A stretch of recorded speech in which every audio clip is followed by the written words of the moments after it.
আমি আজকে যে বিষয় নিয়ে খুব সংক্ষিপ্ত আলোচনা করতে চাই সে বিষয়টি হলো আমাদের মৃত আত্মীয় স্বজন যাদেরকে হারিয়ে আমরা অনেক বেদনা, অনেক কষ্ট, অনেক দুঃখ অনুভব করি। জীবদ্দশায় তাদের হয়তো আমরা সেভাবে অনেক সেবাও করতে পারিনি, কিন্তু মৃত্যুর পর আমরা আফসোস করি, আক্ষেপ করি যে তারা তো চলে গেলেন। প্রত্যেকটা মুসলমান চায় যে আমার মা, আমার বাবা, আমার ভাই, আমার বোন, আমার বন্ধুবান্ধব, স্বামী কিংবা স্ত্রী যাকে হারিয়েছি তাকে যদি একটু উপকার করতে পারতাম। প্রত্যেকটা জীবিত মানুষ চায় যে তার মৃত আত্মীয় স্বজনের উপকার যদি করার কোনো পদ্ধতি থাকতো তাহলে সেই উপকার করতে কেউ কার্পণ্য করতাম না। আমার বাবা দুনিয়া থেকে চলে গেছেন প্রায় কয়েক মাস হয়ে গেল, এবং আমরা অনেকে আমাদের প্রিয় বাবাকে, অনেকে মাকে, অনেকে আত্মীয় স্বজন, নিকটাত্মীয়দেরকে হারিয়েছি। আমরা প্রত্যেকটা মানুষ চাই যে জীবদ্দশায় বাবার জন্য তেমন কিছু করতে পারি নাই, আফসোস হয় মৃত্যুর পর। জীবদ্দশায় বেশিরভাগ মানুষ আমরা বাবা মার কদর করতে পারি না, কিন্তু কদর ঠিকই হয়। সেটা কখন হয়?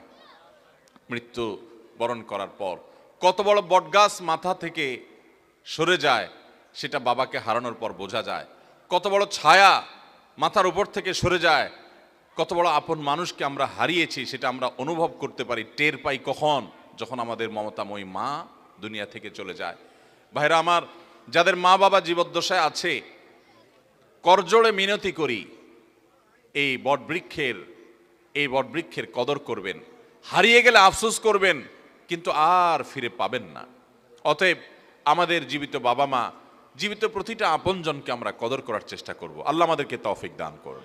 ওলামা ইকরাম, প্রত্যেক আলেম জানেন যে মানুষ যত বড় পাষাণ হোক, সে চায় আমার বাবার মৃত্যুর পর আমার বাবার আমল নামায় একটু সওয়াব যুক্ত হোক। আল্লাহ আমার বাবাকে একটু মাগফিরাত নসিব করুক, নাজাত নসিব করুক, ওনাকে জান্নাতের ফয়সালা দান করুক। এর সমস্ত সন্তান চায় কি চায় না? যদি বেঁচে থাকতেন তো আদর করে একটু খাওয়াতে পারতাম, একটু পান করাতে পারতাম। তিনি আল্লাহর জিম্মায় চলে গেছেন, আমার আর কিছু করার সেখানে নাই। অতএব সেখানে তাকে উপকার পৌঁছানোর একমাত্র মাধ্যম হলো আল্লাহ রাব্বুল আলামিন যদি তার প্রতি রহম করেন সেটি। আর তার উপায় জানার একমাত্র উপায় হলো কোরআন এবং সুন্নাহ।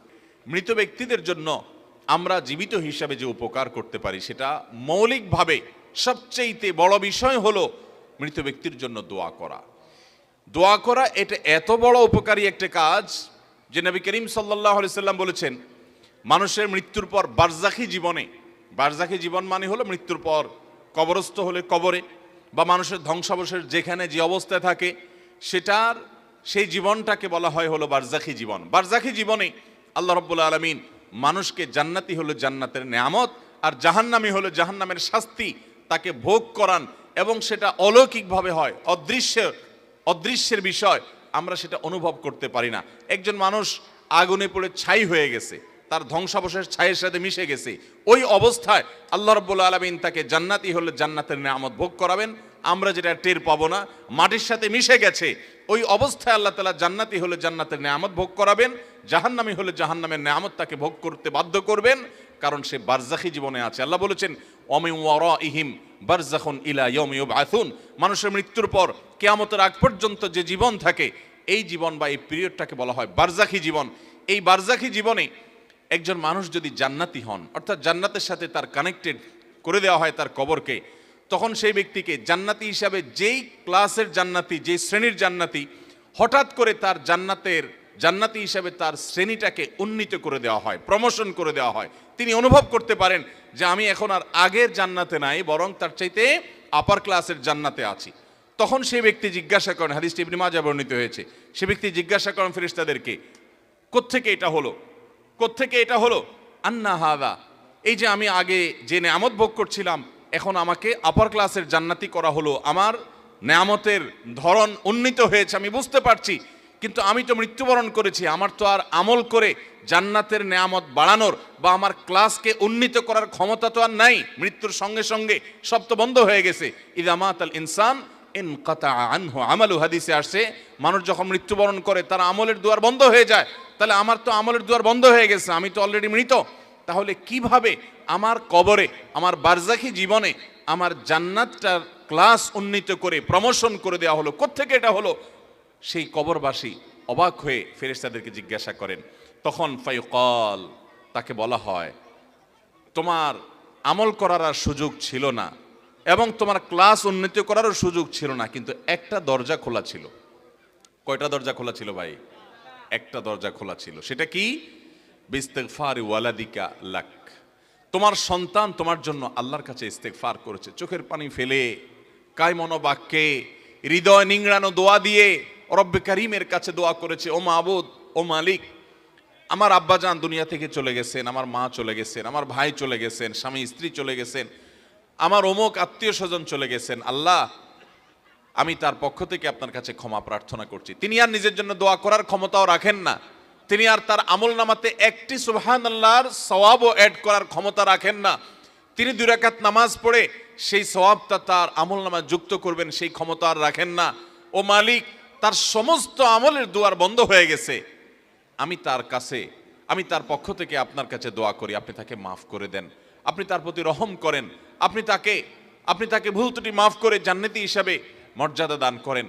যখন কোনো মানুষ তার প্রিয়জনের জন্য দোয়া করে, বিশেষ করে বাবা মার জন্য এভাবে দোয়া করে, নবী করিম সাল্লাল্লাহু আলাইহি সাল্লামের ইবনে মাজাহ বর্ণিত হাদিস বলছে যে ফেরেশতারা তখন ওই ব্যক্তিকে বলেন যে বারজাখে জীবনে তোমার যে জান্নাতের ক্লাসকে উন্নীত করা হলো, তোমার জীবিত সন্তানরা দুনিয়া থেকে তোমার জন্য যে দোয়া করছে, সেই দোয়ার কারণে তোমার এই মর্যাদা বৃদ্ধি করে দেওয়া হলো। কত কত অমানুষ সন্তান আছে যে বাবা অনেক আগে মারা গেছেন, মা অনেক আগে মারা গেছেন, ভুলে গেছে। কবরগুলো যত পুরাতন হতে থাকে, মানুষ প্রিয়জনকে তত ভুলতে থাকে। কবরগুলো যত পুরাতন হতে থাকে, মানুষের স্মৃতি থেকে আপনজনরা তত দ্রুততার সাথে হারিয়ে যেতে থাকে। অথচ তারা প্রতিটা মানুষ প্রতিটা মুহূর্তে দোয়ার মুখাপেক্ষী।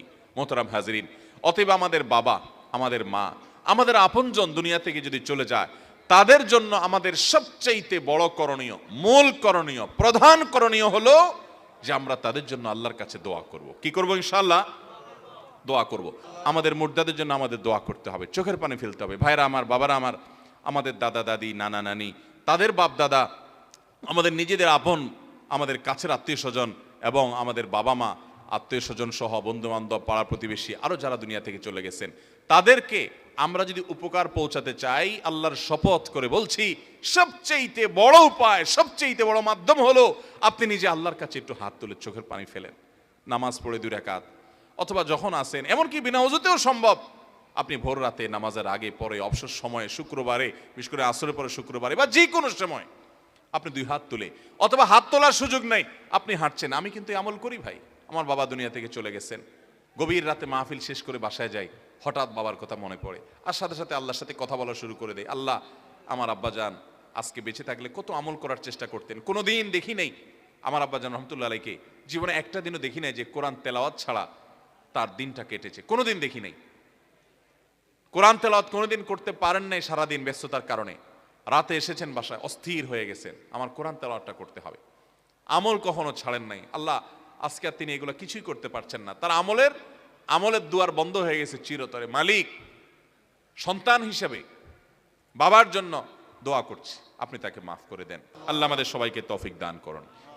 আল্লাহ তাআলা মা বাবার জন্য আলাদা ফরম্যাটে দোয়া শিখাইছেন, আমরা সবাই জানি সেটা। আহা আহা, এ দোয়াটার অর্থটা কি ভাই একটু খেয়াল করেন। কত মায়ার কথা। রব্বির হামহুমা, হে আমার রব, আমার মা আমার বাবা যে চলে গেছেন, তাদের প্রতি আপনি একটু রহম করিয়েন আল্লাহ, আপনি একটু দয়া করিয়েন আল্লাহ। কিরকম দয়া? আমি ছোট থাকতে তারা যেরকম দয়া করেছে।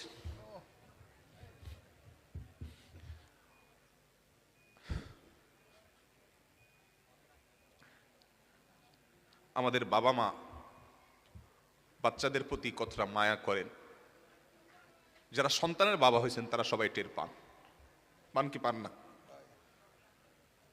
কিন্তু আমরা মরার পর কিছুদিন কান্নাকাটি করার পর এরপর বাবা মাকে ভুলে যাই। ভাইরা আমার, বাবা মার জন্য দেখেন কি দোয়া আল্লাহ শিক্ষা দিয়েছেন, রব্বির হামহুমা কামা রব্বায়ানি সগীরা।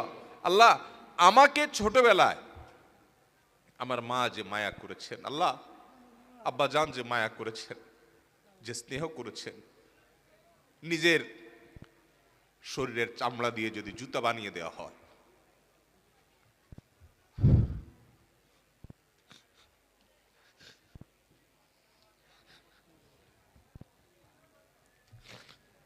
তবুও বাপ মার ঋণ কখনো শোধ করা যাবে না। আমার চামড়া দিয়ে যদি আমার বাবা মাকে আমি জুতা বানিয়ে দেই, তবুও বাবা মার ঋণ শোধ করা যাবে না। আল্লাহ তাআলা দোয়া শিক্ষা দিয়েছেন, নিজে দেখেন বাবার হক মায়ের হক এত গুরুত্বপূর্ণ যে আল্লাহ অন্য কারোর জন্য দোয়া শিখাই দেন নাই, দোয়ার ফরম্যাটই আল্লাহ বলে দিয়েছেন, নিজে শিখাই দিয়েছেন, রব্বির হামহুমা কামা রব্বায়ানি। আল্লাহ আমার মা বাবা ছোটবেলায় যেভাবে আমাকে মায়া করেছেন, কত মায়া করেছেন, আল্লাহ আপনি তাদের প্রতি সেরকম মায়া আজ তারা দুনিয়া থেকে চলে গেছেন আপনি করবেন। দোয়া করবো তো ইনশাআল্লাহ।